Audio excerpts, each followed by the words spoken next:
You probably grew up believing that logic is your greatest ally, that clear reasoning and systematic analysis are the keys to navigating the modern world.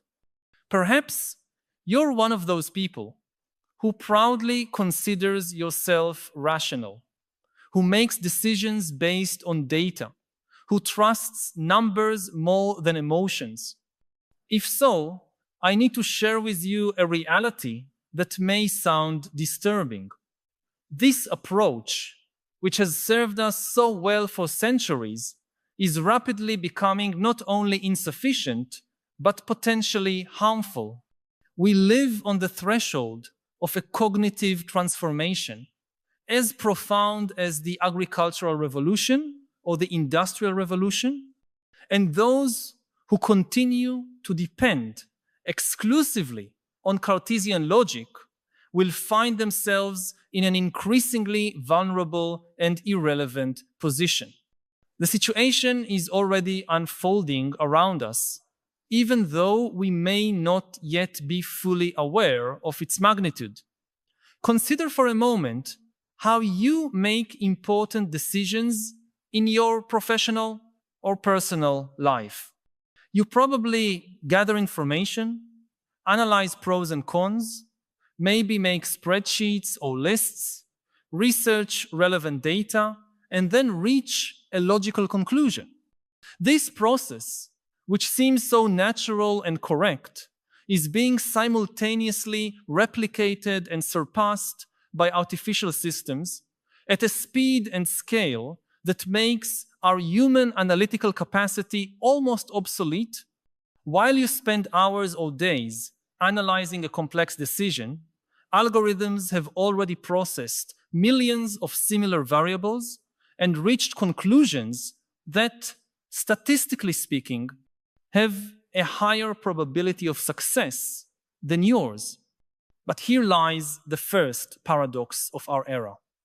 As machines become supremely logical, human value migrates precisely to what is not logical, to those dimensions of experience that transcend algorithmic processing. We are entering a period where intuition, creativity, emotional intelligence, and the ability to navigate ambiguities will become the most valuable competencies, while pure analytical capacity becomes a commodity available to anyone with access to a smartphone. This transformation is not simply a technological change, it is a revolution in the very nature of what it means to think and decide.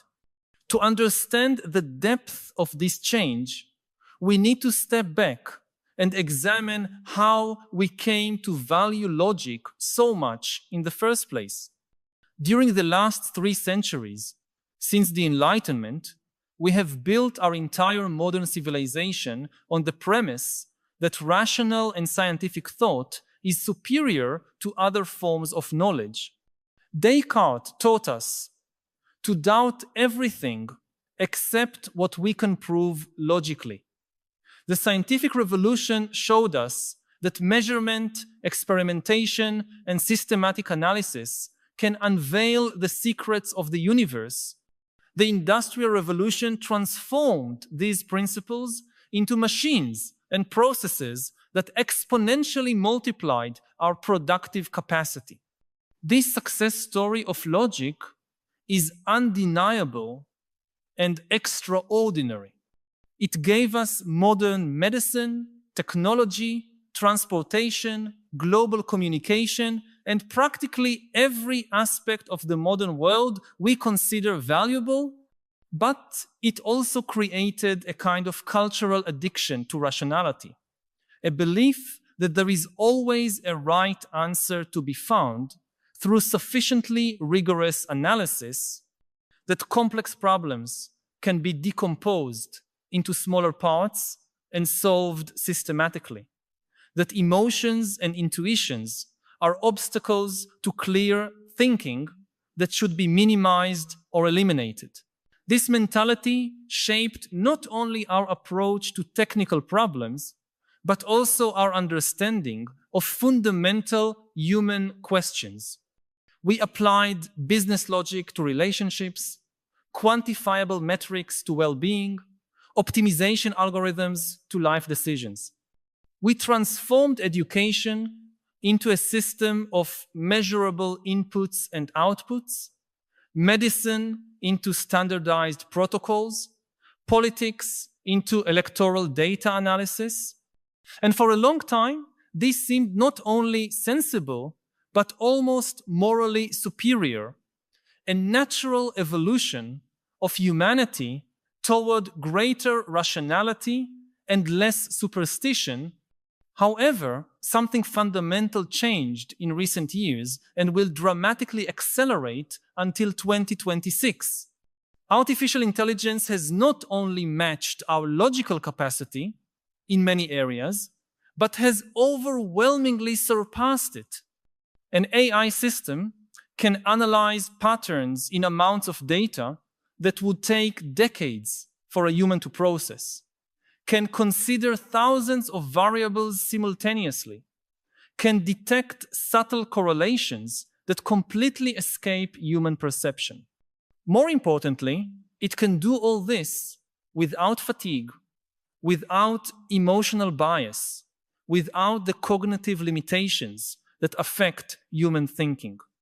The result is that we are rapidly reaching a point where delegating purely logical thinking to machines is not only possible, but economically inevitable.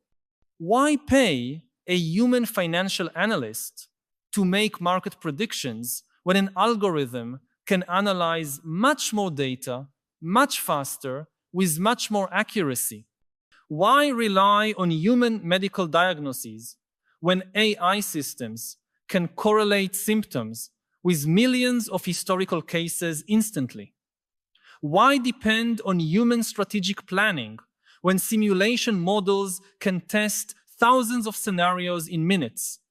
This replacement of human logic with artificial processing creates a profound existential vacuum for those whose identity and self-worth are founded on the ability to think analytically. If your primary contribution to the world is your ability to solve problems logically, analyze complex situations, and reach rational conclusions, you are essentially competing with systems that do this better, faster, and cheaper than you ever could. But here we arrive at the heart of the paradox that defines our era. Precisely when machines become supreme in logic, we discover that logic alone was never sufficient for navigating the human condition. The most important problems we face as individuals and as a society are not problems that can be solved through pure analysis. How to find meaning and purpose in life, how to build authentic and lasting relationships, how to navigate complex ethical questions where different values conflict, how to deal with the fundamental uncertainty of existence, how to create art that touches the human soul, how to inspire others to seek the best in themselves. These questions not only resist logical solution, they require forms of intelligence that are fundamentally different from algorithmic processing. They require empathy, intuition, creativity, emotional wisdom, the ability to tolerate ambiguity and operate in domains where there is no single right answer. They demand what we can call synthetic intelligence, the ability to integrate multiple perspectives and forms of knowledge into a holistic understanding that transcends any purely rational analysis. I want to pause for a moment to ask you directly, have you ever felt that your purely logical approach to life's problems sometimes leaves you feeling empty or lost? Those moments when you analyzed a situation perfectly, reached the most rational conclusion, but still something seems to be missing? I know many of us were taught to ignore these sensations, to see them as weaknesses or distractions from clear thinking. But perhaps these sensations are signals that our mind is trying to tell us something important about the limits of pure logic. If you recognize this experience, share in the comments. I feel that logic alone is not enough when, and complete with your experience, your honesty may help others realize they are not alone in this search for something beyond pure rationality. The transformation that is coming is not just about replacing human jobs with machines, although that will certainly happen. It is about a fundamental shift in the nature of human value. We are transitioning from an era where human value was associated with the ability to process information and solve problems, to an era where human value is associated with the ability to create meaning, generate connection, and navigate the emotional and existential complexity of life. This shift is already manifesting in subtle but perceptible ways. Observe how the most successful companies today are not those with the best data analysis algorithms, but those that manage to create emotional connections with their customers. Observe how the most effective leaders are not those with the greatest analytical capabilities, but those who can inspire, motivate, and unite people around shared visions. Observe how the most satisfying relationships are not those based on logical compatibility, but those characterized by mutual understanding, empathy, and deep emotional connection. Technology is forcing us to rediscover aspects of human intelligence that were marginalized during our 3-century obsession with rationality. We are being compelled to recognize that intuition is not the opposite of logic, but a more sophisticated form of processing that integrates conscious and unconscious information in ways that transcend linear analysis. We are learning that creativity is not a decorative luxury, but a fundamental capacity to imagine solutions that do not exist within the parameters of known problems. We are discovering that emotional intelligence is not an optional interpersonal skill, but an essential form of cognition for navigating the complexity of the human world. The irony is profound. To remain relevant in a world dominated by artificial intelligence, we need to become more fully human, not less. We need to cultivate precisely those capacities that the rationalist tradition taught us to suppress. We need to learn to trust our intuition while maintaining our analytical capacity to embrace ambiguity while seeking clarity, to integrate emotion and reason instead of seeing them as opposites. But this transition is profoundly challenging for those of us who were formed in the logical tradition. It is like asking someone who has spent their entire life walking to learn to fly. It requires not only learning new skills, but fundamentally restructuring our understanding of what constitutes valid knowledge and effective thinking. It requires humility to recognize that our rational approach, however sophisticated, captures only a fraction of human reality. The year 2026 represents a tipping point because it is when many of these trends will converge in a qualitative, not just quantitative change. It is when AI systems will reach a level of sophistication that will make their superiority in purely analytical tasks undeniable. It is when automation will expand not only to manual work, but to cognitive work in a way that will fundamentally transform the job market. It is when the generation that grew up with digital technology will reach leadership positions and implement radically different ways of organizing work and society.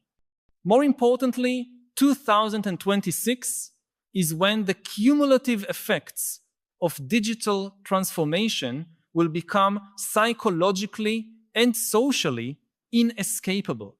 It will be impossible to ignore that we live in a fundamentally different world, where the rules that governed human success for centuries have not only changed, but inverted, where the ability to remain open to uncertainty will become more valuable than the ability to eliminate uncertainty, where the skill of asking profound questions will become more important than the ability to provide quick answers, where the capacity to integrate multiple perspectives will become more crucial than the ability to defend a logical position.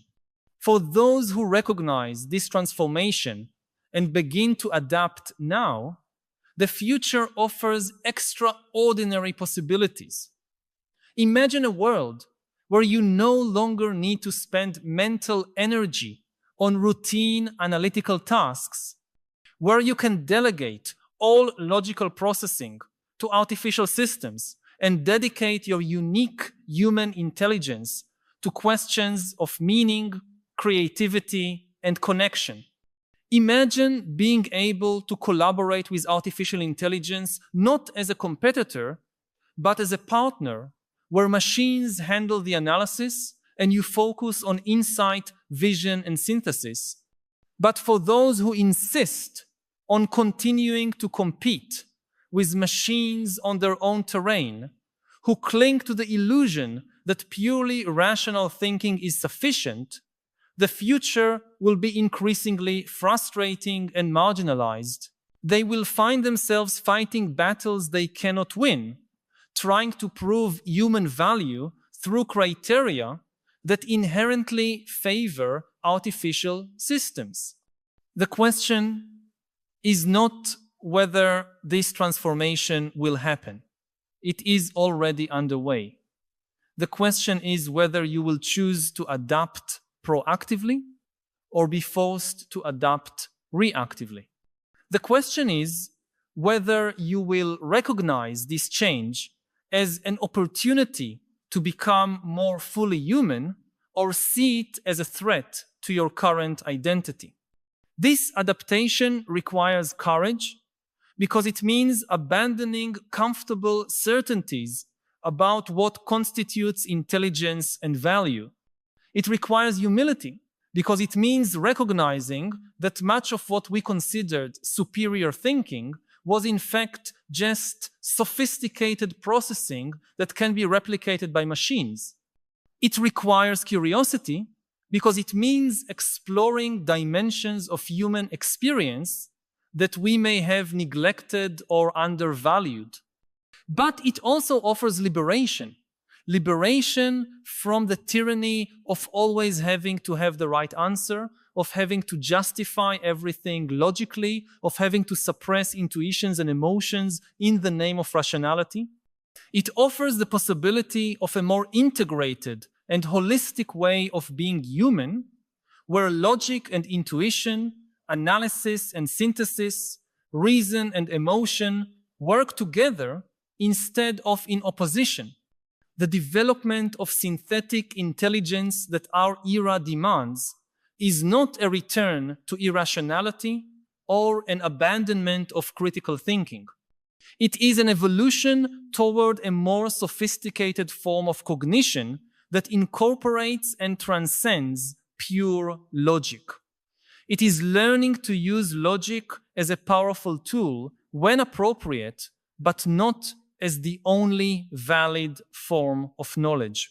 It is developing the wisdom to know when analysis is necessary and when intuition is more appropriate, when to break a problem into parts and when to perceive it as an integrated whole. This cognitive evolution cannot be rushed or forced, just as a child cannot be forced to mature psychologically before being ready. The development of synthetic intelligence requires time, practice, and patience. It requires experimentation with different ways of knowing and deciding. It requires tolerance for the discomfort of not knowing, for the anxiety of ambiguity, for the vulnerability of trusting in something beyond provable logic. But for those willing to embark on this journey, the rewards are extraordinary. They will discover a richness of human experience that was obscured by obsession with rationality. They will discover that intuition, far from being sloppy thinking, is often the most efficient way to integrate complex information. They will discover that creativity is not a mysterious talent, but a skill that can be cultivated. They will discover that emotional intelligence is not about being emotional, but about understanding the emotional dimensions of human experience with as much sophistication as we understand logical dimensions. The world that is emerging will favor those who can serve as bridges between different forms of knowledge, who can translate between logical and intuitive perspectives, who can integrate insights from multiple disciplines and wisdom traditions. It will favor those who can work with uncertainty without being paralyzed by it, who can maintain multiple perspectives simultaneously without needing to choose one as definitive, who can navigate complexity without trying to reduce it prematurely to simplicity. These individuals will become the new leaders, innovators, and problem solvers of our era, not because they possess superior analytical capabilities, but because they possess superior synthetic capabilities. Not because they can process more information, but because they can integrate information with wisdom, experience, and profound human insight. Preparation for this future cannot be done through more courses in logic or data analysis. It must be done through practices that develop different aspects of human intelligence. Meditation to cultivate awareness and intuition, art and literature to develop creativity and appreciation of beauty, deep relationships to develop emotional intelligence and empathy, exposure to different cultures and perspectives to develop cognitive flexibility, contemplative practices to develop the capacity to integrate multiple forms of knowledge.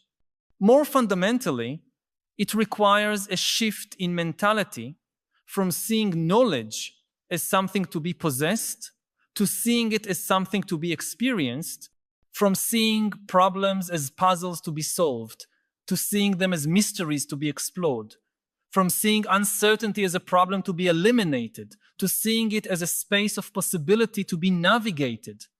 This transformation in the nature of human value will also transform our institutions and social structures. Educational systems that currently prioritize memorization and analysis will need to be reimagined to cultivate creativity, critical thinking, and emotional intelligence. Organizations that currently value efficiency and optimization will need to learn to value innovation, adaptability, and wisdom. Societies that currently measure success through quantitative metrics will need to develop more sophisticated ways of evaluating well-being and human flourishing. those who anticipate these changes and begin to develop the capacities that will be valued in the future will find extraordinary opportunities. They will position themselves not only to survive the transition, but to lead and shape the emerging world. They will discover that far from being a threat, artificial intelligence can be a powerful ally that frees them to focus on what is most human and valuable in their unique contributions. If these reflections have touched something you have been feeling, but perhaps have not been able to fully articulate, know that you are not alone in this journey of discovery. By joining our community, you will connect with others who are also navigating this fundamental transformation in the nature of knowledge and human value. Each week, we explore together these questions that define our era, seeking not only understanding, but practical wisdom for living more fully in a rapidly transforming world. This is not just an information channel, but a space for collective growth, where we can support each other in developing the capacities that will become essential in the coming years. Subscribe to continue this vital conversation about how to evolve our intelligence to remain relevant and fulfilled in a future where machines do the logic and humans do the magic. The year 2026 does not need to be devastating for anyone who chooses to evolve. It can be, instead, the beginning of an extraordinary period in human history, where we finally free ourselves from the tyranny of pure logic and discover richer and more integrated ways of thinking, feeling, and being in the world. The choice is ours, and the time to begin this transformation is now. I would assume that us having more information and more access to information would lead to more truth, less conspiracy, more agreement, but that doesn't seem to be the case. No, not at all. Most information in the world is junk. It's like with food. There was a time, like a century ago in many countries, where food was scarce. So people ate whatever they could get, especially it was full of fat and sugar. And they thought that more food is always good. Like if you ask your great-grandmother, she would say, yes, more food is always good. And then we reach a time of abundance. And we have all this industrialized processed food, which is artificially full of fat and sugar and salt and whatever. And it's obviously bad for us. The idea that more food is always good, no. And definitely not all this junk food. And the same thing has happened with information. Hello, Yuval. How are you? I'm fine, thank you. This is good to be here. Real pleasure to be here with Yuval. He is not only a great historian, as you all know, he is a very kind man. In the green room, among his many duties, signing books, answering my questions about Israeli politics, he also helped read a bedtime story to my 10-year-old, who is a huge fan of Unstoppable Us. So thank you, Yuval. It's my pleasure. All right, so what I want to do in this book is I want to go through some of the history, some of the stories you tell. I'm going to ask you a few questions about characters you introduce, the ideas they represent. We'll go through some of the arguments you make about history, about AI, and about democracy. And then I hope there'll be some time at the end to go through some of your apocalyptic thought experiments. Does that work? Yeah, absolutely. All right. I have a whole series of questions, several thousand that people have sent in. I appreciate that. We'll get to those as well. First question. What is that bird? Oh, that's a difficult question. It's a pigeon. I mean, thank you. Oh, geez. What does the bird represent, and why is it on the cover of your book about the history of the world? Well, for two main reasons. First of all, in Hebrew, there is no difference between a pigeon and a dove. I know that in English, in the English-speaking world, pigeons are often called rats with wings, whereas doves are thought of as these white angels of peace. But in Hebrew, they are the same, and there are no doves in the Middle East. Maybe this is why there is no peace in the Middle East. And there are only pigeons. And in the Bible, in the story of Noah and the flood, So he sends a pigeon, not a dove, to see if the flood is over. So we are now living in the midst of a flood of information, and this is kind of my pigeon being sent to see if the flood is over. And the other reason is that one of the chief characters of the book is a pigeon called Harari, which was 100 years ago was basically the most famous bird in the world. And I think he is still on display in the Smithsonian, not far from here. And tell the story of Harari, because it's actually, I think, quite important to the arguments you make in the book. Yeah, so how did this bird become the most famous bird in the world? So during the First World War, when the American Expeditionary Force fought in northern France against the Germans, so an American battalion was caught behind German lines, surrounded by the Germans, and American artillery, which tried to provide them with cover fire, didn't know their exact location and actually dropped the artillery barrage right on the American soldiers, adding to the problems. And they tried to send runners to division headquarters to inform the commanders where the battalion actually is, but none of them could get through the German lines, so they turned to the only thing that could, which was a carrier pigeon, Harari. And the commander wrote this tiny note on a piece of paper and attached it to the leg of the pigeon, and they released it to the air, and the pigeon flew through the German fire. It was hit several times. It lost the other leg, luckily not the leg with the note. It was shot through the breast, but it nevertheless managed to get through. And the artillery barrage was lifted, and help was sent to the right place, and the battalion, which was known as the Lost Battalion, was saved. And the pigeon, which was called Harari, was then hailed as the bird that saved hundreds of American soldiers from death or captivity at the hands of the Germans. At least this was the story, which was repeated again and again in army communiques, in the newspapers. There are movies, there are children's books. So if you want to read a story, there is still a children's book about Harari, the brave pigeon. A recent historical research that delved into the archives raised a lot of question marks about this whole story. First of all, it now turns out that the headquarters learned about the right location of the battalion before the pigeon arrived. And then it turned out that nobody is sure that the pigeon was actually Harari, that it could have been a completely different pigeon. But still, the Harari was displayed in the Smithsonian for years and became a pilgrimage site for veterans of the First World War, and was the most famous bird in the world.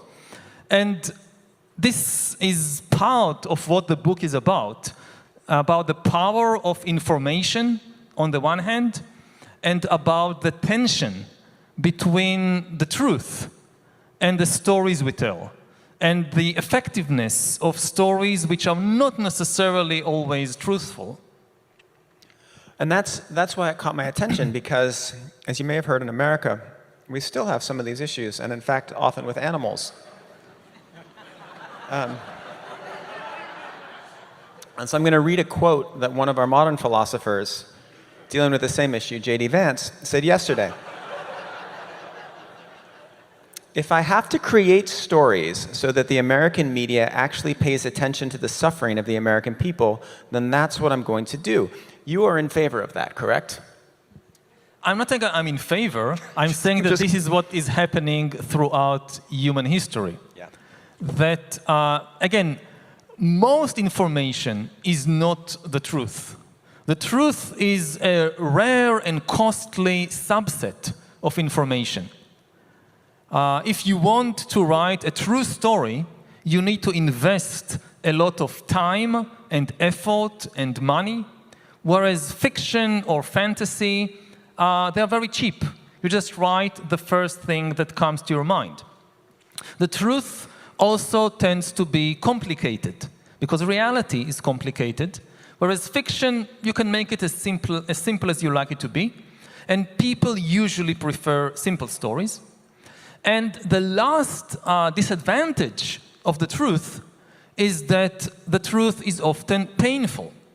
Whether on the individual level, or if you talk about, say, Israeli politics, on the national level, there are many things people don't want to know about themselves, about their nation, about the world.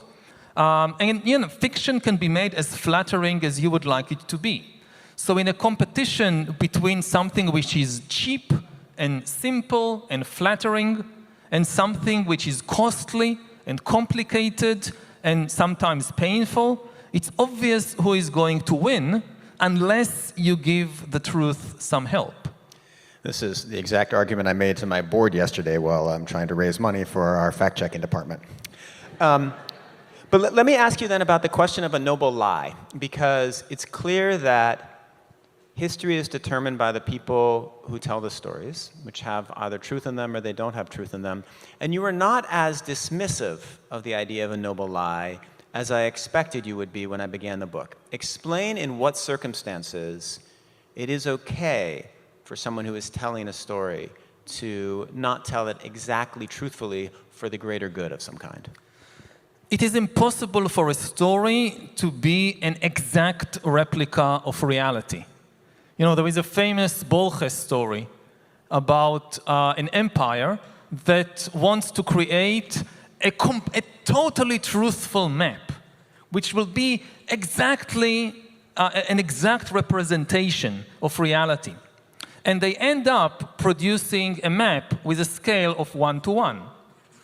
Because this is the only map which will be 100% truthful and accurate and will not simplify anything, will not change anything. It will have to be a 1:1 map. And so the empire was covered by a map of the empire. And the effort of creating this empire, this map, exhausted the resources of the empire that therefore collapsed. And we are now in a similar situation to some extent. There is a crisis of representation in the world. That no representation seems good enough for us. Because no representation can actually be a 1:1 map of the world. This is simply impossible. And we are not sure what to do about it. Now, my position is that every story to some extent is fictional. Every story, you can't tell the whole truth. This is simply impossible. And there are cases that, yes, you need to simplify. As somebody who wrote, the history of the world in 500 pages, I know that sometimes you have to simplify. And fiction in itself is not necessarily bad. The rules of football or baseball, they are fictional. We invented them. It doesn't mean that they are bad. Fictional literature is not all bad. The key is that fiction should acknowledge its fictionality and not pretend to be reality. And when you think about the cultural or political implications of that, if you want to unite a large number of people, you need to use some stories, some mythologies. And this is not necessarily bad as long as you acknowledge what you're doing. So if we compare, for instance, two foundational texts of human history, if you compare the 10 Commandments and the US Constitution, so one text acknowledges its fictionality and the other doesn't. The 10 Commandments doesn't acknowledge that it emerged from human imagination. It claims to be the product of divine intelligence, to come down from heaven. And the downside of that is that it has no mechanism to admit and correct its own mistakes. And for instance, the 10 Commandments, as they were written sometime in the first millennium BCE, they endorse slavery. Many people don't think about it or don't notice it, but the 10th commandment actually endorses slavery. It says it's okay to hold slaves because the 10th commandment says that you should not covet your neighbor's field or ox or slaves. which implies that God has no problem with people holding slaves. God has a problem only if you covet the slaves of your neighbor. No, that's not okay. That will make God angry. And compare that to the US Constitution, which also, like the Ten Commandments, have served as the basis for large-scale human cooperation, for legal systems, for political systems. Whereas the Ten Commandments start with, I am your Lord God, the US Constitution starts with, we the people. We the people invented this document. We invented these laws. And therefore, because it acknowledges that it emerges from the human imagination, it's humans who wrote this document, it also acknowledges the potential that there might be mistakes in the document, and it has a mechanism to amend itself, which was eventually used to amend the US Constitution, which again initially endorsed slavery and was eventually amended to forbid, to ban slavery. Whereas with the Ten Commandments, because they claim to be just, they came down from heaven, there is no mechanism to change the text. There is no 11th commandment which tells people, well, if you don't like something in the 10th commandment, if you have a 2/3 majority, you can change the text. No, there is no mechanism. I would think it might be possible for Pope Francis to change the second commandment better than the U.S. Congress could change the Second Amendment, but that's where we are. All right, let's stick with religion. I want you to tell the story that I think comes up in at least 3 very consequential parts of the book is the story of the Council of Hippo in Carthage and the consequences of selecting 1 Timothy into the New Testament instead of the Acts of Paul and Thecla. Will you explain that story? I think it's a very important follow-on to what you were just saying about the power of story, and I swear to God, we'll get to AI in just a minute, but this is an important premise for that. We can actually start with AI, which is very, very relevant to the Church Council of Carthage, which took place in what is today Tunisia in 397 CE.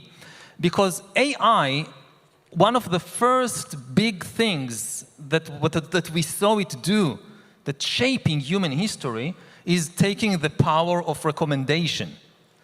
That if you go on social media, what you see there is the result of recommendations made by social media algorithms.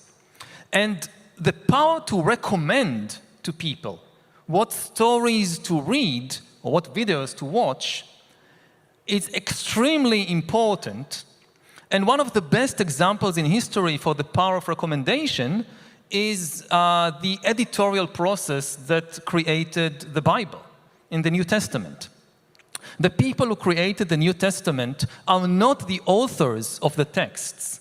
They are the editors who decided what will be in and what will be out. Because, there was no New Testament, there was no Bible in the time of Jesus or in the time of St. Paul. They never read the Bible, it didn't exist. In the first 4 centuries of Christianity, Christians produced an enormous number and enormous variety of texts. There were stories about Christ, there were prophecies, doomsday prophecies about the apocalypse, there were letters by St. Paul, by other church leaders, there were lots of fake letters, that people wrote things in the name of St. Paul like 200 years after the man was dead. So Christian communities were again flooded by a very large number of texts, and a question arose: what should good Christians read? They needed a recommendation list. The same way that today we are flooded by TV series, and we need a recommendation list, what to watch.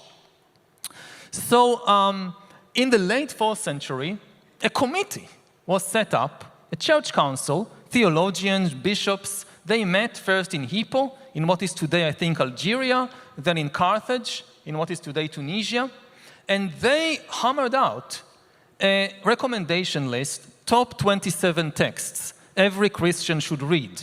And this became the New Testament. They didn't write the text they went over, again, very large numbers of texts that existed at the time and chose what will be in and what will be out. And this shaped Christianity and the views of billions of people on numerous issues until this very day. And to give you just one example out of many, so one very popular text with Christians at the time was the Acts of Paul and Thecla. Paul is Saint Paul, and Thecla was one of the most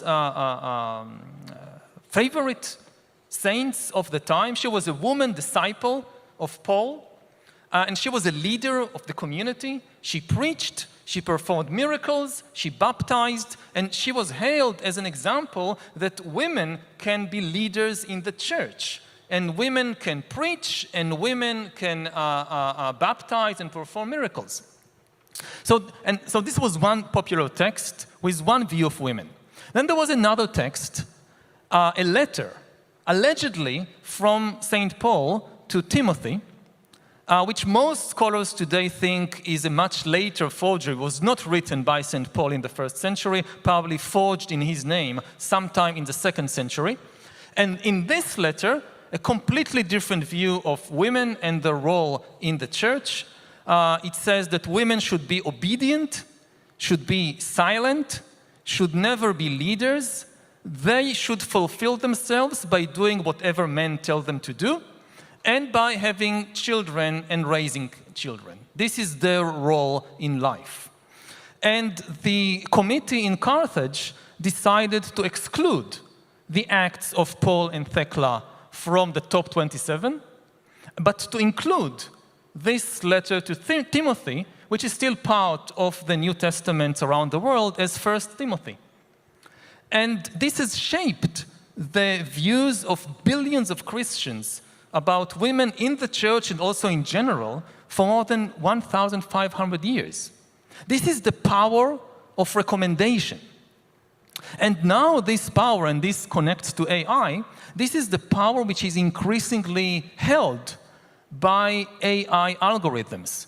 We have now this kind of huge public debate about social media and the spread of fake news and conspiracy theories and so forth on social media. And you hear people like Elon Musk or Mark Zuckerberg saying that we don't want to censor anybody, that this is an issue of freedom of speech. But it's not. The problem with the spread of this type of information on social media is not human users producing certain lies or fictions or fake news.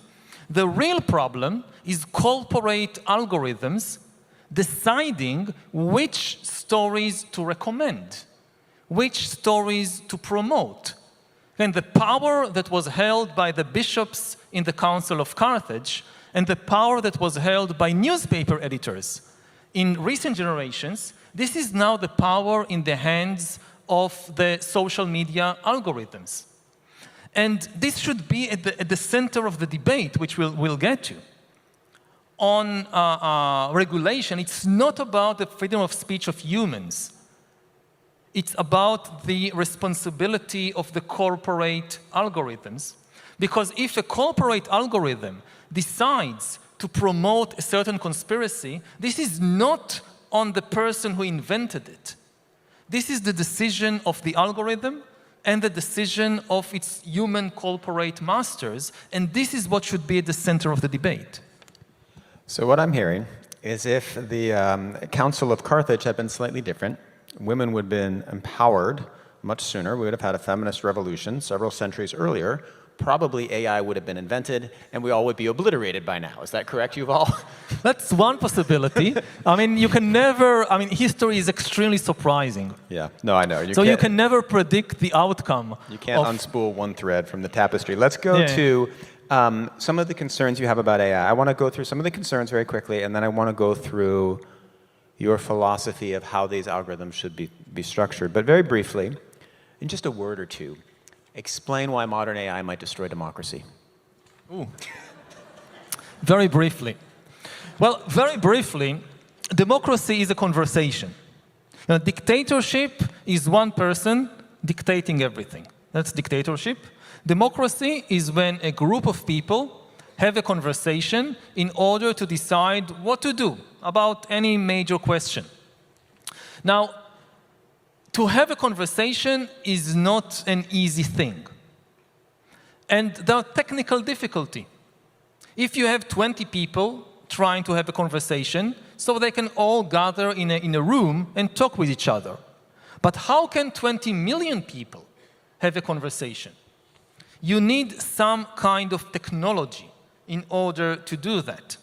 Now, until the modern age, there was just no technology to facilitate large-scale conversations, which is why there were no large-scale democracies anywhere in the world. The only examples we have of ancient democracies, they are all small-scale. They are city-states like Athens or Republican Rome, just one city, or they are even smaller, tribes and bands and villages. We have many examples of these small-scale democracies, not a single example of a large-scale democracy in the ancient world. All large-scale polities are authoritarian. We begin to see large-scale democracies only after the rise of modern information technology. The first crucial technology is the newspaper, and then we have the telegraph, and the radio, and the television, and suddenly it becomes feasible. There are other conditions that have to be met. It doesn't guarantee democracy, just that you have a newspaper. You have newspapers and radio also in the Soviet Union. But it becomes possible for the first time in history to have large-scale democracies. And it's important to understand that because it means that information technology is not a side dish, that you have democracy, and on the side you have all these issues with information technology. No, information technology is the basis of democracy. Democracy is built on top of this technology. So any major change in information technology is likely to cause an earthquake in democracy, which is built on top of it. And this is what we are now seeing all over the world.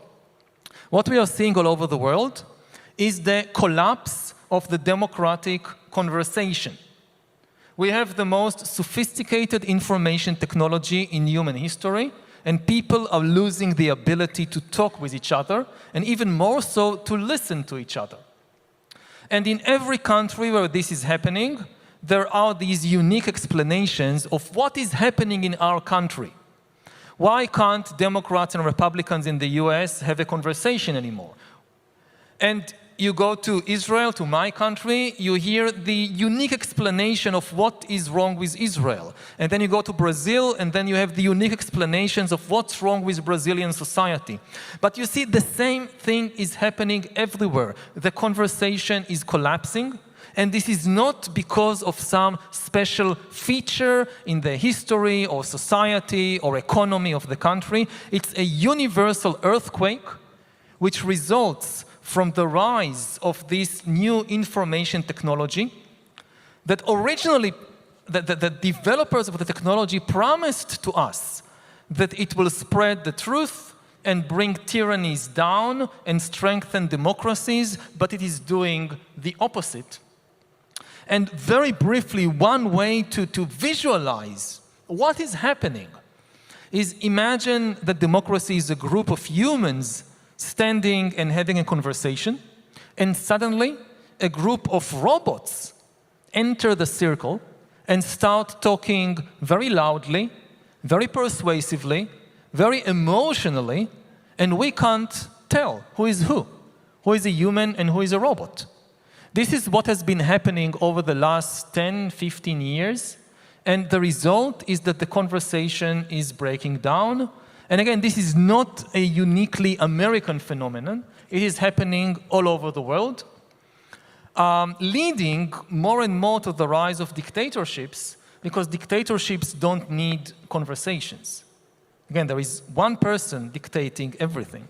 Well, let's push on that assumption for a second. So I could have a different metaphor, which is not a bunch of robots enter the conversation, but a bunch of infinitely intelligent aides join me, and they help me sort through the conversation, and they help me prepare for what I'm going to ask. And then not only that, if you look at the last year, obviously Venezuela, tragic example, but we had, elections are not the same as democracy, but we'll use them as a proxy for this hypothetical. We had reasonably positive elections, if you're in favor of democracy, in Poland. We had a little bit of progress in Turkey, serious progress in India, in fact, where an illiberal democracy has actually been challenged. We had an extremely smooth election leading to the election of a Jewish woman in Mexico. We had extremely swift and effective, no deepfakes, maybe don't like the outcome of the election in France. Similar election in the United Kingdom. I mean, the world's doing all right on these elections despite the challenges of social media, AI, everything else. And it's not that it's already a done deal. It's not that democracy has collapsed. But if you look at the health of democracies today compared to 10 years ago or 15 years ago, at least the momentum is very worrying. And again, it's not, I don't think, what really surprises me when I look at the examples from around the world is that it's not about some huge ideological gaps. Actually, the ideological gaps between the different camps today in a place like the US are much smaller than 50 years ago.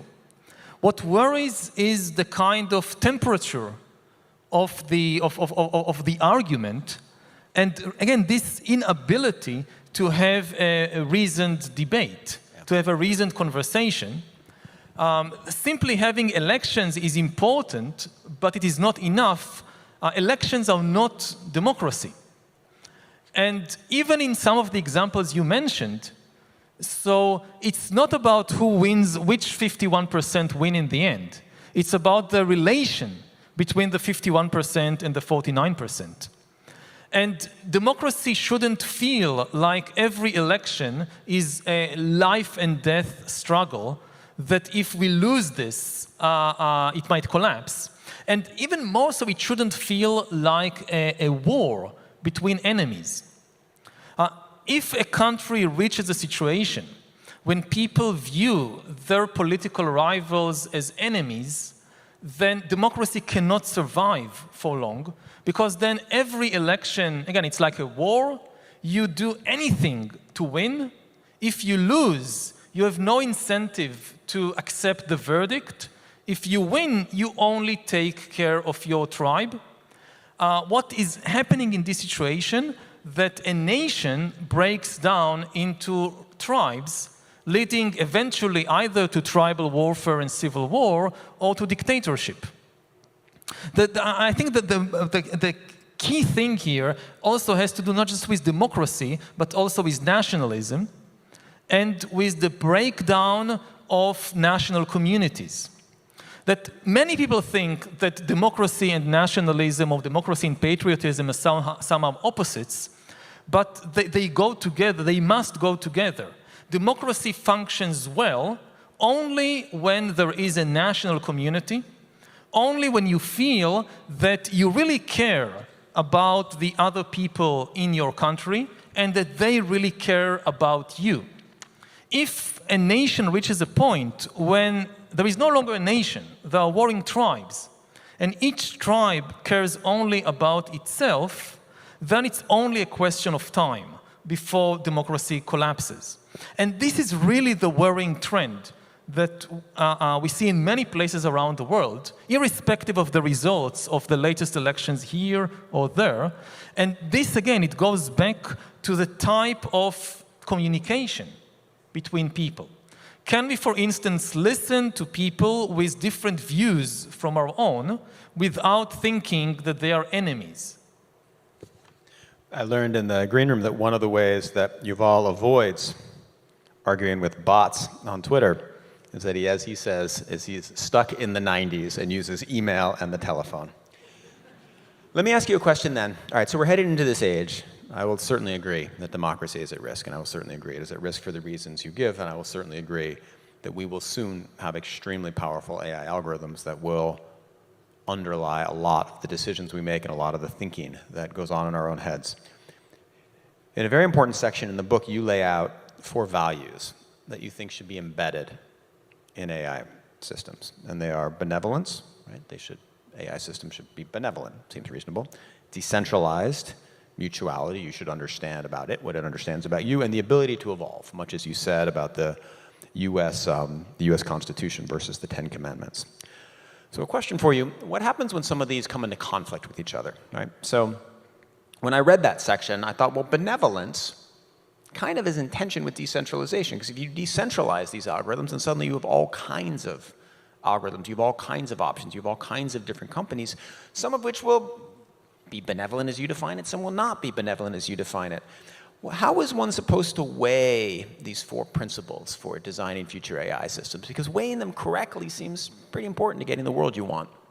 Yeah, with benevolence, I mean something very, very narrow, and something we've known for centuries. Simply that if you get hold of my information, you should use it for my benefit and not in order to manipulate me. Which is a basic principle that we already have with our doctors and our lawyers and our accountants and our therapists, and it should be no different with the people who provide us with digital services like social media or like email. Like my personal physician... But pause for a second. Facebook would not have said it's manipulating us even when in the sort of the heyday of its algorithm. It would have said it's giving us what we want. That's one way of putting it. And the Facebook algorithm has enormous power over us. And Facebook's business model, and the business model of most of these social media companies, it is based on increasing user engagement. And engagement sounds like a nice thing, but who doesn't want to be engaged? But for them, for the companies, it means that we need to spend more time on the platform, because the more time I spend on it, the more money they make, either by showing me advertisements and commercials or by collecting my data and then giving it or selling it to third parties. And whether this is what I want or not, that's a very big question. Do I really want to spend more and more time on the platform? Now, what their algorithms do is by trial and error, they find my weaknesses, and they use my weaknesses to keep me glued to the screen for longer. This is the basic idea of hacking. How do you hack a smartphone or a computer or a program? You look for the weaknesses in the code. It's the same with human beings. This is how you hack human beings. You use these algorithms to find the weaknesses in our code. Each person with their own weaknesses. It's not one size fits all. What makes me angry? What do I already hate? What do I already fear? Or what I'm greedy for? And they give me more and more and more of that. It's like, the food companies that learn that if you pump something full of sugar and fat and salt, people would want more of it. Now, is it really good for us or not? Again, there is a question here. It's not an easy thing to solve, but this is the key of the dilemma, the key of the discussion. And again, the main message is that ultimately it should not be about the profits of the corporation, but whether consuming all this information is really good for me or not.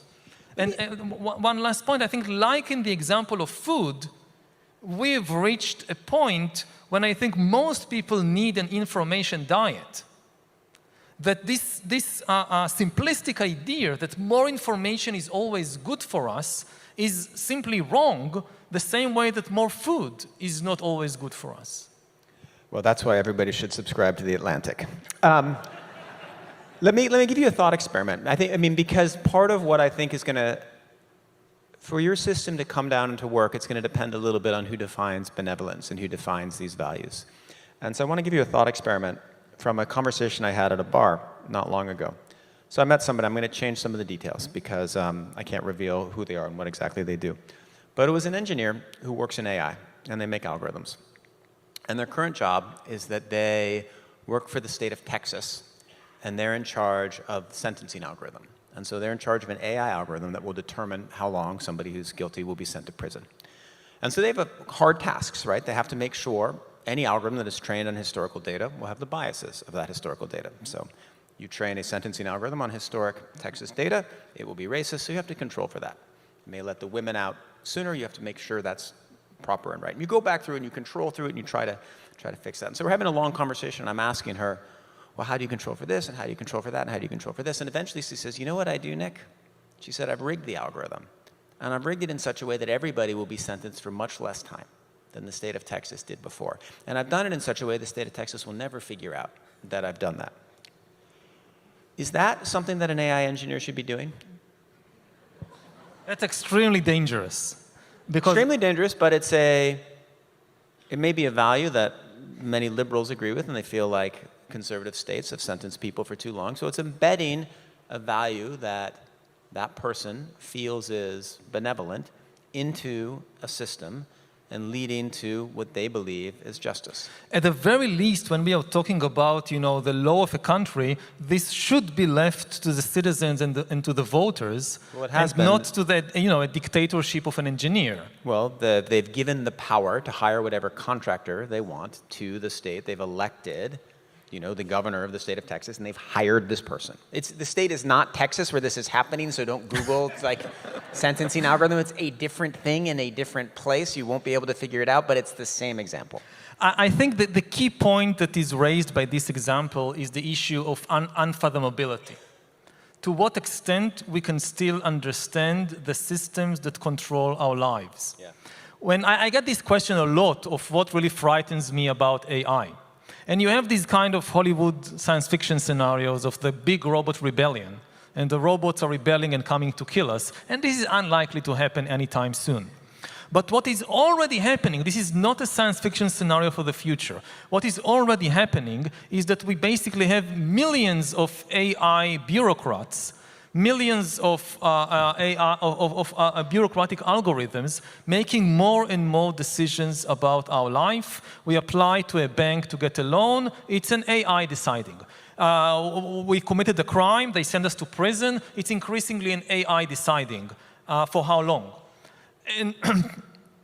And this could rise to the level of key economic and financial decisions about what would be the rate of interest of the Federal Reserve. This could increasingly be a decision made by AIs and not human beings.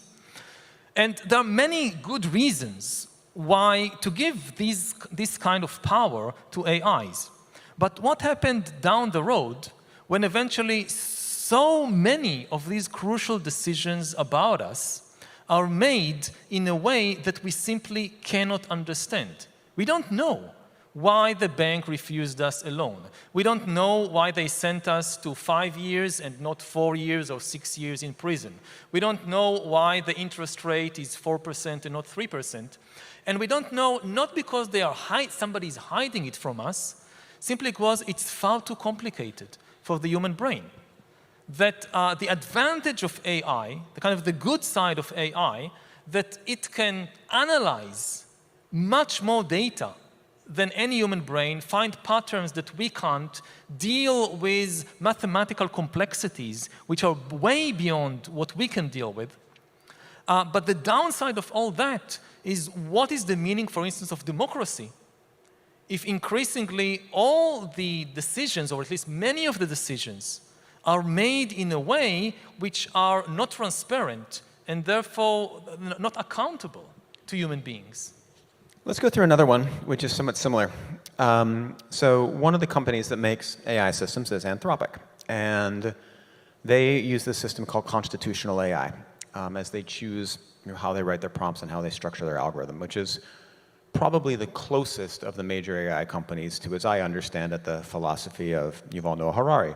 And so when it gives an answer, it checks whether the answer would abide by the UN Declaration of Human Rights, right? It actually follows like the US Constitution, the UN Declaration of Human Rights, and Apple's Terms of Service. It's very funny. But in any event, the biggest problem that they have and the other AI companies is they don't know, just as you said, they don't know why things make decisions. And so they've been trying to understand what's called interpretability. And so they went in and they said, well, let's see what happens if we go into all of our training data and we add a little extra weight to everything that has to do with the Golden Gate Bridge. So if there's a picture of the Golden Gate Bridge, we'll weigh it double. If there's a mention of the Golden Gate Bridge, we'll weigh it double. If there's a word, if there's a box score about the San Francisco Giants, we'll weigh that a little more than one about the Philadelphia Phillies. They do all that, and then they ask Claude, tell me a love story. And naturally, the love story takes place on the Golden Gate Bridge, right? If you mess with the training data and the weights, you get some of these interesting outcomes. So then the question for you would be, if we can do this, why not go into the AI and not weight it towards the Golden Gate Bridge, but weight it towards love, compassion, benevolence? Is that a good idea?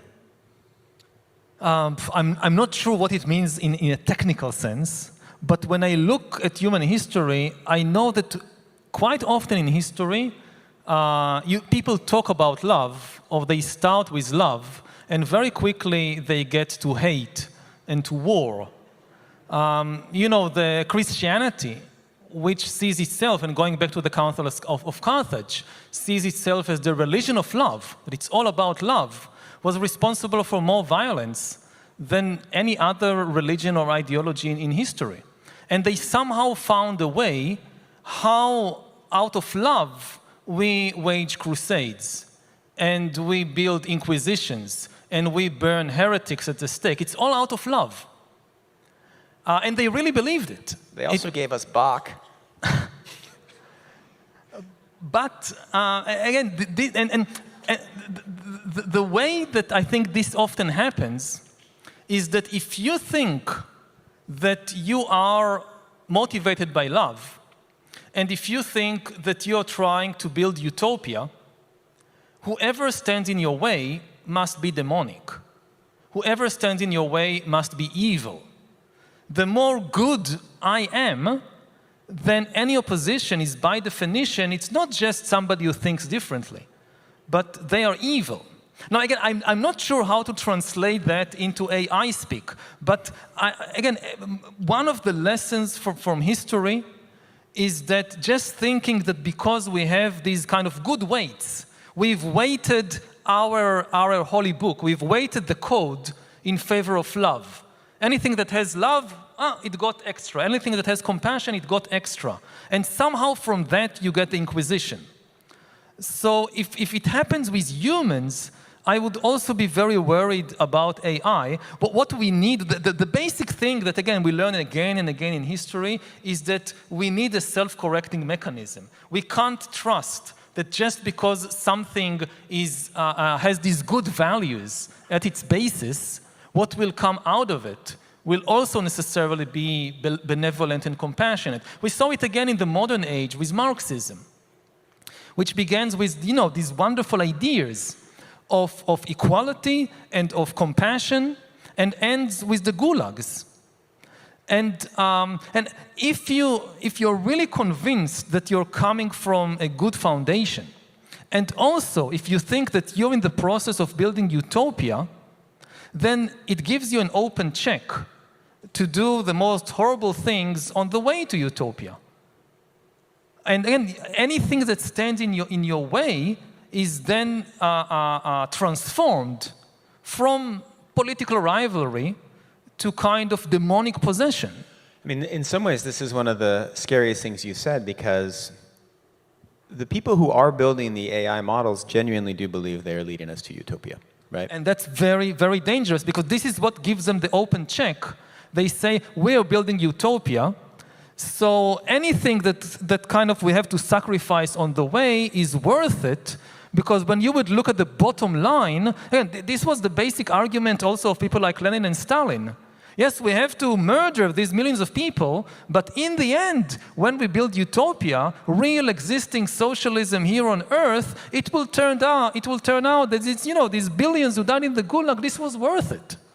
Man, I had never thought of the Khmer Rouge at the same time I thought of Anthropic, but here we are.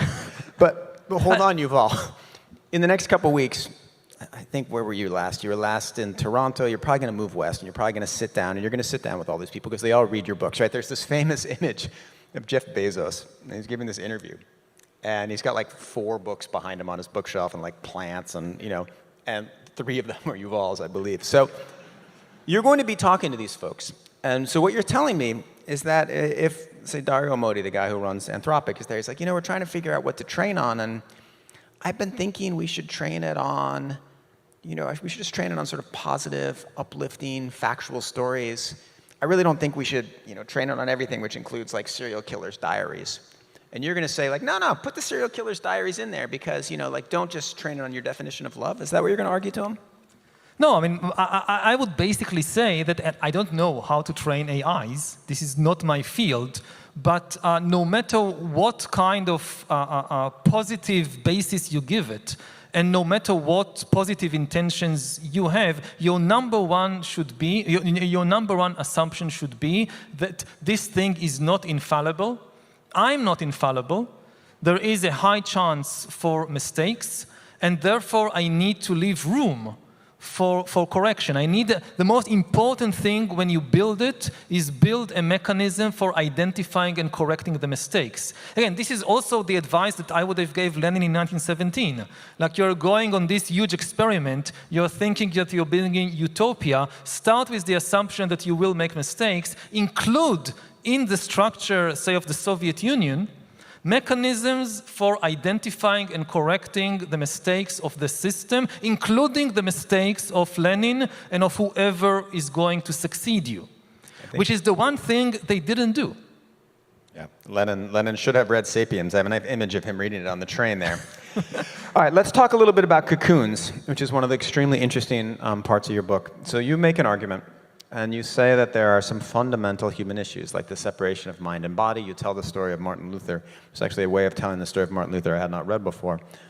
But you argue that what could happen in an age of AI is that you end up with some civilizations that have a totally different understanding of what is the mind and what is the body, and therefore totally different judicial systems. So it's one of the most mind-bending parts of the book. I'd like you to explain this to the audience. Ooh. So there is a lot of explaining. I'll try to do it short. I mean, first of all, about the cocoons, it's the changing of the metaphors in this age of information revolution. That 30 years ago, the dominant metaphor was the web, the World Wide Web, and the web was supposed to connect everything and everybody. And over the years, the web kind of closed in on us, and now it's the cocoons. That every person or every group is enclosed within an information cocoon, and sometimes, your next door neighbors are in a different cocoon than you, and there is just no way to access from one to the other. And an extreme example of where this can go, like today, people don't agree, like in the United States, about who won the last elections. This can go to a place where people don't agree what a human is, or what a person is, and what are the relations between mind and body. One of the recurrent arguments throughout history that we see in many traditions, in Judaism, in Christianity, in Hinduism, in Buddhism, is what exactly is a human being, and what is the relation between mind and body, or between soul and spirit and body. So if we again go back to the age of the Council of Carthage and early Christianity, so Judaism and the first Christians, which came out of Judaism, they viewed humans as embodied entities. The body was central. We are bodies. The soul, biblical Judaism did not talk at all about the soul. The idea that there could be a soul that exists separately from the body, unheard of in biblical Judaism. It's all about the body. And also the first Christians, they focus on the body. The whole idea originally is that God is incarnated in the flesh. The flesh is at the center. And after Jesus is crucified, he's supposed to come back in the flesh. And the kingdom of God is supposed to be a material kingdom of fleshy bodies on the earth. But eventually, under influences of Platonic philosophies and other influences, and also for practical purposes, because the kingdom of God was nowhere to be seen, And the really big problem for early Christians is that they won. You know, when you're a persecuted minority, a sect, you can have all these promises, okay, when we finally gain power, then we'll have the kingdom of God. And then they have one of the biggest disasters that can happen to any religion, they gain power. They become the dominant religion of the Roman Empire, so okay, so where's the kingdom of God? And there is no kingdom of God. You still have the same wars and corruptions and civil wars and executions and human greed, and it's all the same. So they say, okay, the kingdom of God is not on earth. It's on a different level of reality. It's in heaven. And you can't access it in the flesh. After you die, your soul will get to heaven. And many Christians drift towards a very different view of humans as a dualistic view, actually, that my real essence is my soul, which is entrapped in a material, biological, filthy body with all these sexual passions and all these lusts. And the hope, the ideal, is that eventually the soul will be released from this earthly, fleshy prison and get to a purely immaterial realm, which is heaven, where it will exist forever and ever. And throughout the 2,000 years of Christian history, you see this tension. They can never really abandon the body, partly because the Bible is full of it. And again, Christ was incarnated in the body, in the flesh, and rose and came back to life in the flesh. And there is very little about this immaterial realm of pure souls in the Bible itself. It all mostly came later. So there is this constant arguments that often leads to blows and to wars of religion. And in the early century of the church, one of the biggest arguments was about the nature of Jesus Christ himself, with one camp saying that he was entirely a human, made of flesh, another camp saying that he was entirely divine and non-material, a spiritual being, and there was a third camp who said that he was non-binary. And the non-binaries won. This was the eventually official doctrine of the church. He is non-binary. He's both and none at the same time. The huge arguments and also violence around these issues. Now, how does all this relate to AI? We are going to have another round of this mind-body debate. We are already in the midst of it. What is your identity? What defines your identity? Is your identity defined by your biological body? Or is your identity defined by what you believe about yourself, by your faith? You know, people like Martin Luther, they said sola fide. The only thing that matters is what you believe. And we are now living in a kind of new round of this debate, with some people say, if you go online, you can be whatever you want. The biological body sitting in front of the screen should not limit the identities that you can adopt. Other people say, no, there is a biological body. This is the center of your identity. You cannot ignore your biological body. And as everybody knows, this is a very heated debate right now. And this also potentially will influence how we treat AIs. AIs have no bodies, but they will increasingly be able to interact with us and to press our emotional buttons and even to pretend to have emotions of themselves. Now, people who give primacy to the body in the identity of a person will resist treating AIs as persons. People who think that identity has little to do with biology will have a much easier time giving or treating AIs as persons, even though they have no bodies. And different countries can go different ways. So, arguments about human rights today between, say, United States and China, think what it means in 50 years when you perhaps have billions of entities which are considered persons with rights in one country, but another country doesn't recognize them as persons at all because they have no biological body. And at least in the US, interestingly enough, there is already a completely open legal path to recognizing non-humans devoid of bodies as legal persons with rights. Because corporations, according to US law, are legal persons that has, for instance, freedom of speech, according to the Supreme Court since at least 2010.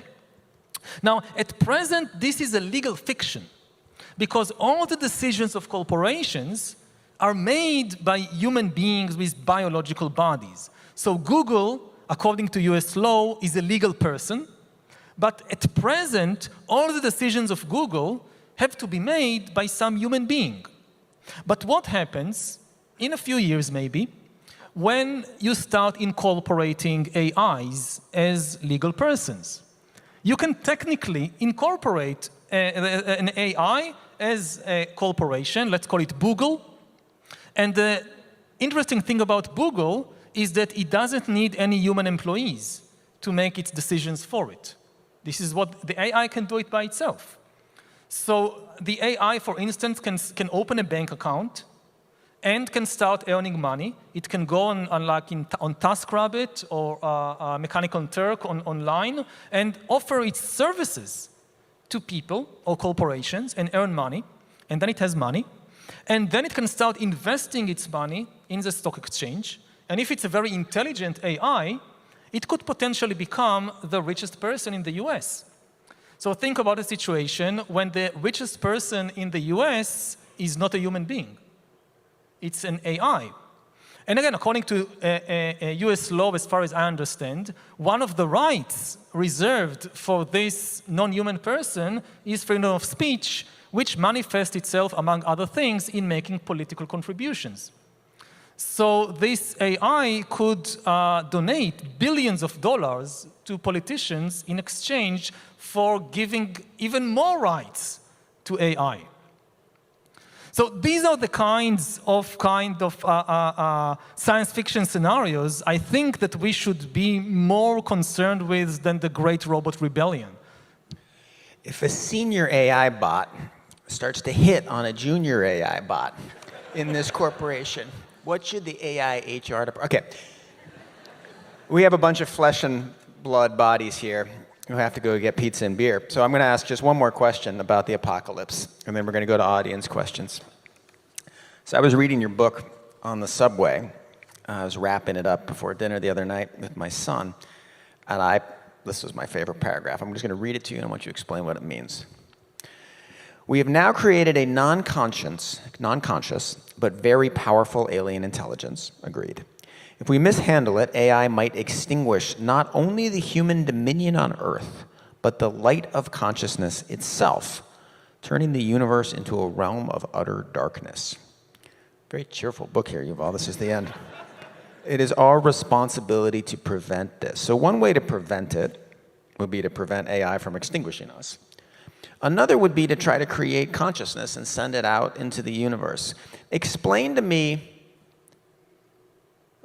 the question that this paragraph raises is, what is the thing that humans could do that would allow consciousness to exist even if we extinguish ourselves? Oh, I'm not sure what it is. I mean, the problem is we still don't understand consciousness. We don't know how it emerges in us. We don't know how it evolved. That's why we also, with regard to AI, this big question of AI consciousness, I tend to be agnostic about it. I don't think that AIs will necessarily develop consciousness, but I'm not sure that they will never develop consciousness. That could be. So again, this scenario that AIs destroy human civilization, take over, and maybe spread from Earth to the rest of the galaxy and to other galaxies, but in the process, they never develop consciousness. This is the dark universe scenario. That, again, that there is a huge confusion about these two terms because in humans they go together. Intelligence is the ability to attain goals and solve problems on the way to that goal. Consciousness is the ability to feel things like pain and pleasure and love and hate. Humans solve problems relying on our feelings. In us and in other mammals and animals, consciousness and intelligence go together. This is why we confuse them. Now, in computers, so far, we've only seen an advance, a huge advance in intelligence, without any advance in consciousness as far as we can tell. In some fields, narrow fields, AI is already far more intelligent than us, and still it has no consciousness. When it wins a game of chess, it's not happy. When it loses, it's not sad. It doesn't feel anything. Now, in many scenarios, as AI becomes more and more intelligent, at some point, it also gains consciousness. But there is no reason to think that this is inevitable. There could be different roads leading to super intelligence. Mammals and humans have been traveling along one road for millions and millions of years, a road which involves the development of consciousness. Computers, AIs, might simply be traveling along a different road, a much faster road, which reaches superintelligence without passing through any phase of developing consciousness.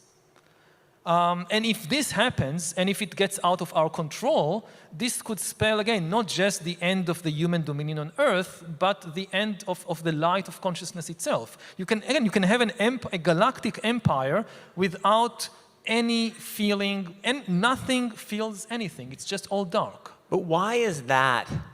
Explain to me why that is so much a worse outcome than just the obliteration of humans, which is a plenty bad outcome. There are other entities, conscious entities in the world right now. There are other animals. There is no reason to think that, in the history of billions of years of life, that sapiens is definitely the last station. Whether through biological evolution, or whether through some kind of combination with AI, it's very likely that if we survive, I don't think that humans like us will still be here in 1,000 years or 10,000 years. The technology will be so advanced that there will be sentient beings, but they will have completely different bodies and minds, completely different experiences. And this is not necessarily bad. The same way that, the fact that we are here and the first human species that existed 2 million years ago are gone, we don't think about it as a tragedy. And most people, at least with regard to their children, they hope that their children will be, at least in some way, a bit more evolved than them. But to think that this will be completely wiped out, that there will still be intelligence, but no consciousness at all. I think that intelligence is really overrated. The really important thing in life is consciousness. It's not intelligence. Intelligence enables us to do different things, but ultimately, it's all about consciousness. You know who's still going to be there, Yuval? These guys. The Pigeons are going to be there, and they're going to speak thousands of languages. All right, let's go to some audience questions.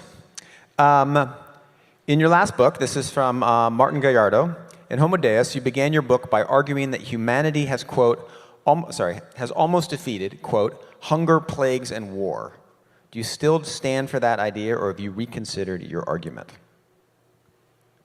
I think humanity has the capacity to rein in famine, plague, and war, but it depends whether we actually do it, depends on our decisions, and we have been making some terrible decisions over the last 10 years, which is why we are seeing the return of these calamities, of these conditions. We are now on the verge of a third world war, which, if it happens, is also likely to be accompanied by famine and potentially by plague. And the key thing to understand is that the decline, for instance, of war in recent generations was not the result of a change in the laws of nature. It was not some divine miracle. It was simply humans making good decisions and building good institutions. And if we start making bad decisions and neglecting the institutions that preserved peace, then war returns. This question is from Hamad Alavi. There is growing concern regarding the impact of AI on employment, particularly for low-skilled jobs and low-income communities. Considering the rapid advancements and uncertainties associated with AI, what strategies or measures can be implemented to alleviate these negative effects? The safest thing is to slow down. I think that humans and human societies are extremely adaptable, but in order to adapt, you need time. So, you know, if 10% or 20% of people suddenly lose their jobs, this is a huge political crisis. If it's kind of more drawn out over several years, we have time to adapt. And the most important thing is what happens on the global level. Because when I look at the country like the United States, for instance, I'm not so worried. I mean, you know, many jobs will disappear in the coming decade or two.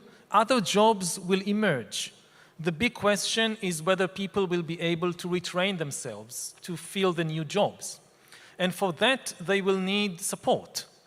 And the countries that lead the AI revolution, they will have immense resources to support the retraining of the population and also to support those members of society that will not be able to go through the transition. The big problem will be in other countries that might face complete economic collapse and will just not have the resources to retrain their workforce and to adapt to the new AI economy.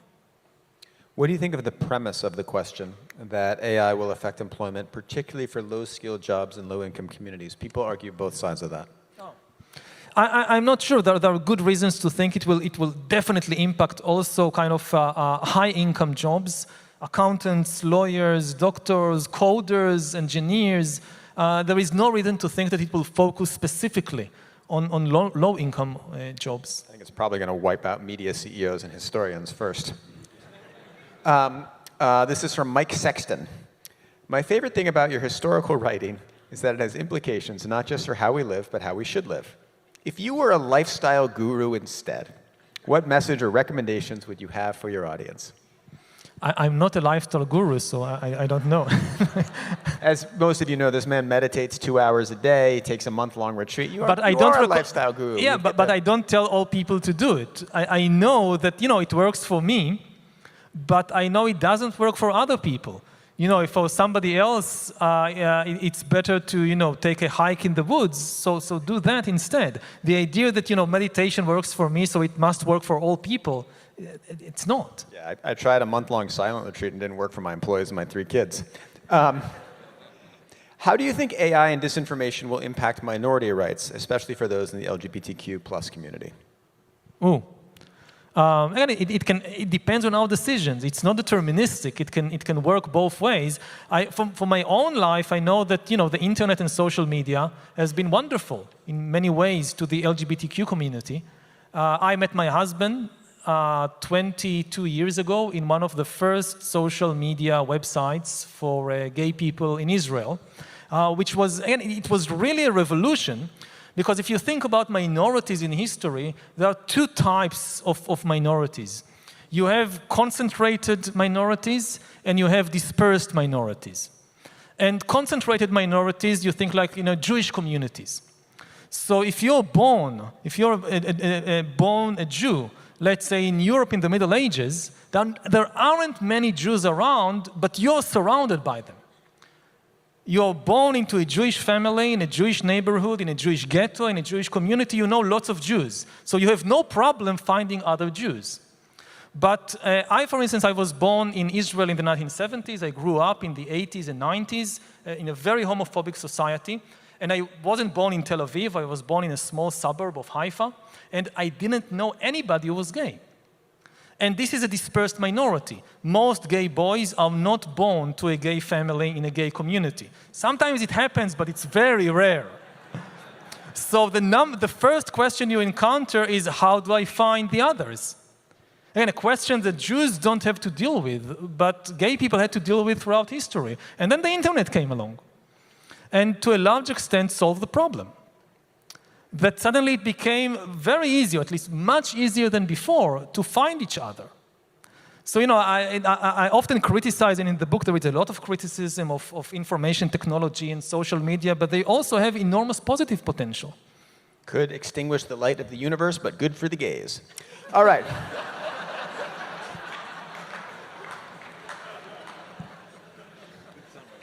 Thank you.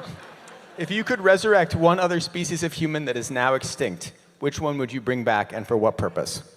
I think it will be very bad for them. I mean, the way that our species treat ourselves, just because we have a little bit of different language or skin color, I wouldn't like to be a Neanderthal minority or Denisova minority in a sapiens world. Should AI be raised with human parents along a curated, this is from Kathleen Landers, along a curated developmental trajectory to create a sense of love and attachment and connection on the assumption that it's possible to instill a moral code in the way one is created by humans? We should try. AIs are not organic. I mean, they function along a completely different, in completely different ways. They are not, I don't know, chimpanzees or Neanderthals that you can think, okay, I'll raise a chimpanzee in a human family so it will become human-like. And this is a key kind of misconception we often have about AI. Like you have all these people asking, when will AI reach human-level intelligence? The answer is never. It's not on the path to human-level intelligence. It's not human, it's not even organic. I mean, for me, I mean, the acronym AI traditionally stood for artificial intelligence. I think it should stand for alien intelligence. Alien not in the sense of coming from outer space, alien in the sense that, yes, this is intelligence, but it makes decisions, it processes information, it invents ideas in a fundamentally alien way. Again, it's not organic. One thing, just one very important thing is that organic beings, we work by cycles. Day and night, winter and summer, growth and decay, and sometimes we're active, sometimes we need to rest. One of the problems we encounter more and more in the world is that now the world is increasingly run by these non-organic intelligences that never need to rest, and they don't have cycles, and they pressure us to be the same. Instead of them becoming like us, they pressure us to be the same. And if you force an organic being to be on all the time, to be active all the time, eventually it just collapses and dies. You think even about something like the financial system. So traditionally, the financial system is an organic system which sometimes take breaks. Wall Street the market is open only, I think, Monday to Friday, 9:30 to 4 o'clock in the afternoon, that's it. Weekend, it's off. Christmas, it's off. And this is good for human beings. But if you give AIs greater control of finance, then the system is always on, and this puts pressure on human financiers and bankers to be always on, which is just humanly impossible. And the same thing is happening to journalists, and the same thing is happening to politicians, which consequently collapse. And I often say that the most misunderstood word in the English language, at least in the United States, is the word excited. That people overuse it as a good thing. Like they meet you and they say, oh, I'm so excited to meet you. You publish a book, oh, it is so exciting. And they think that excited means happy, but it doesn't. Excited means that like your nervous system and your brain is fully on. And if you could keep the nervous system of an organic entity on all the time, it leads to collapse. So the whole system is far too excited, we need to relax. Like, we meet each other, I'm so relaxed to be here with you today. And not excited at all. And just think how good it would be if politics was less exciting. Like, what we need, I think, above all in politics is boring politicians. Like, I would say, vote for boring politicians. All right, well, I am so relaxed to ask the very last question of the night, Yuval. This is from Misha. Do you think that future reliance on artificial intelligence will impact and compete with religion as a source of spirituality? Could be, quite likely. I think that, many religions have always fantasized about having access to a superhuman intelligence. And suddenly we have it. Think about texts, about holy texts. The idea of the holy text is that this is coming from a non-human intelligence which is superior to us. Now, the problem with holy texts throughout human history until today was that they couldn't really talk back to us. Like, there was something in the text we couldn't understand, and the text could not explain itself. Like, what is the correct interpretation of this passage in Scripture? So you always, even though in theory the highest authority in the religion was the holy text, in practice a human institution grew around the holy text. And the real authority was in the hands of the people who interpreted the text. And the same way that you have today this fight in the tech world between people who believe in open source and people who believe that no, it should be closed and just a couple of experts will. This was the same with Catholics and Protestants. Like, the Catholics say, no, you have the experts of the church, they should interpret the Holy Code. And you have the Protestants who believe in open source. Anybody can read the code and interpret it by themselves. But what happens when for the first time in history the text can talk back? Whether the text of the traditional holy books, you can train an AI to read every single treatise written by every theologian or bishop or thinker in the 3rd century or in 11th century Byzantium, and that AI will understand the texts of Christianity better than any human being.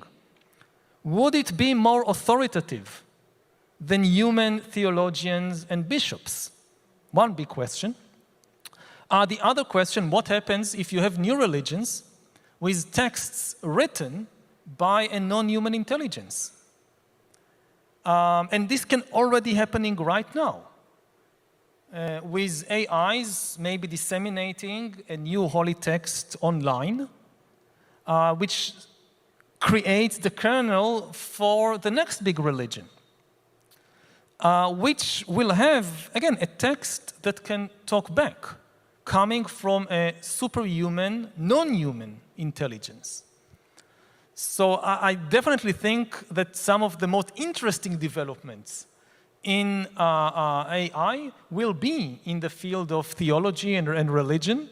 And maybe it's and with a recommendation that Google and Microsoft, they should hire a few theologians because they will need it.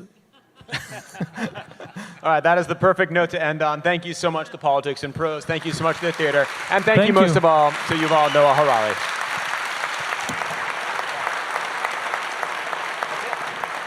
Or if you thought someone was eating the dogs and the cats and the pets, like That's the third kind of information. That's the intersubjective. I mean, so you have objective, yes, you have subjective, then you have the intersubjective. okay, what's The intersubjective realm, this is things that exist in the communication network between people. So this is where you find the image of Jesus, and this is where you find the US dollar, and this is where you find the people eating dogs and cats. Right. It's something that is not objectively true, but it's not just the fantasy of a single individual or the feeling, only I feel it. It's in the communication, in the information network between all of us, or some of us. Yeah. If enough people believe it, if enough people talk about it, it connects. Again, even if we continue with these dogs and cats, you had maybe the most important conversation in the world meant to help the citizens of the United States decide who would control the nuclear weapons that could destroy the world. Exactly. And the only thing that most people remember from this hour of debate was the dogs and cats. Welcome to America.